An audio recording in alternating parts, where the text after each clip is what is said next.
এই সরকারের প্রত্যেক উপদেষ্টার নামে একটা করে কফিন যাবে। কারো যদি স্বাস্থ্য বেশি ভালো হয় আগে জানাইবেন, তাহলে একটু কফিনের সাইজ বড় করব। এই কফিন মার্চে বাংলাদেশের অগণিত শহীদ পরিবারের বাবা মা থাকবেন। যে কোনো উপায়ে আপনাকে জুলাই সনদ ঘোষণা করতেই হবে। সময় 31শে জুলাই। কিভাবে করবেন আর জানি না, কতদূর গেছেন তাও জানি না। যে কোনো উপায়ে আপনাকে জুলাই সনদ ঘোষণা করতেই হবে। সময় 31শে জুলাই। ওই দিন ঘোষণা করলেও হবে না, মিনিমাম তার 2 দিন আগে এইটাকে খসড়া ওয়েবসাইটে প্রকাশ করতে হবে। যা ইচ্ছে তাই আবার একটা এই 71-এর বাকশালী সংবিধানের মতো ন্যারেটিভ আপনি আবার প্রকাশ করে দিবেন, সেটা হবে না। মিনিমাম 2 দিন আগে ওয়েবসাইটে প্রকাশ করতে হবে জনতারে দেখার জন্য। 31শে জুলাইয়ের মধ্যে জুলাই সনদ ঘোষণা করতে হবে।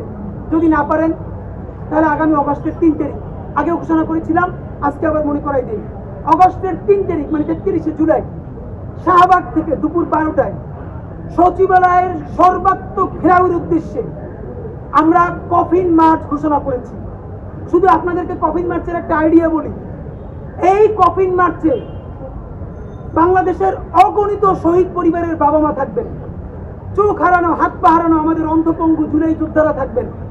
হাজারো ছাত্র জনতা অংশগ্রহণ করবেন। এই সরকারের প্রত্যেক উপদেষ্টার নামে একটা করে কফিন যাবে। যেই উপদেষ্টার জন্য যেই কফিন বরাদ্দ থাকবে সেইটার সামনে তার ছবি থাকবে। অপশন একটা উপদেষ্টাদের জন্য আছে। কারো যদি স্বাস্থ্য বেশি ভালো হয় আগে জানাইবেন, তাহলে একটু কফিনের সাইজ বড় করব।